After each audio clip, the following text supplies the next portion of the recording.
Let's start with what might be a personal question. How often do you pray? When do you pray? How do you pray? When you pray, is it out loud or are they always silent? Do you prefer to be alone or do you feel more comfortable in a group? Many of us like to say that we pray every day, and perhaps that's true, but maybe what I consider prayer isn't the same thing that you call prayer. So let me try to explain. As my alarm goes off, I automatically hit the snooze button, and now I have 9 more minutes.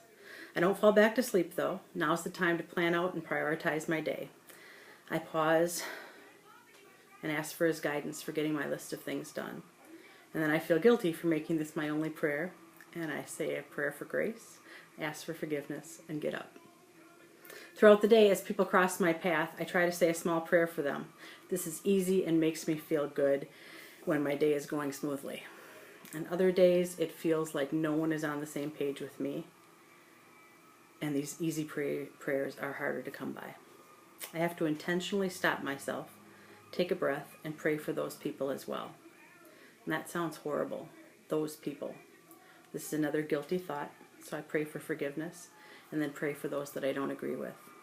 Then the day gets away from me, and hours have passed, and I realize that I haven't prayed, and then I feel guilty again. And do you sense a pattern here?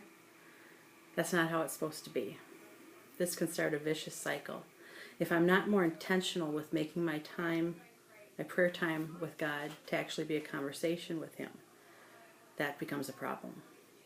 To be intentional can also become a negative here though, because for some people it can become too intentional as just another task to check off the list. Said my prayers, done. Too often at the end of this type of prayer, it's easy just to check it off, and some days that might be the extent of your prayer life. If this sounds completely foreign to you, I envy you, and now I feel guilty again. Jesus tried to help us pray. He gave us the Lord's Prayer for this purpose. Matthew 6:9 begins by saying, "This then is how you should pray." The message isn't, here is a prayer for you to use. It was meant to be a guide for us as we form our prayers to Him.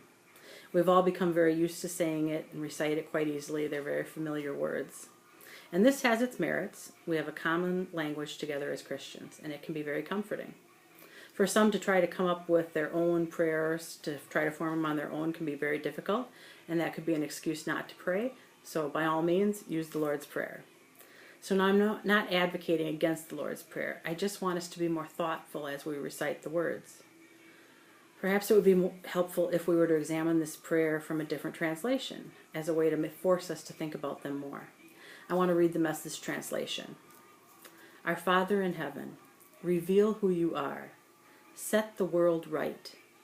Do what's best, as above, so below. Keep us alive with 3 square meals. Keep us forgiven with you and forgiving others.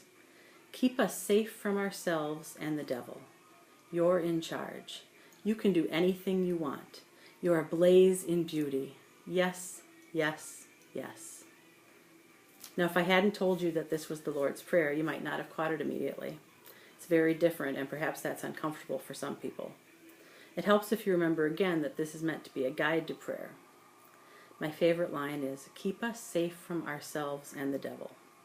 Now, it's pretty natural to ask for protection from the devil, but how often do we think to ask for protection from ourselves?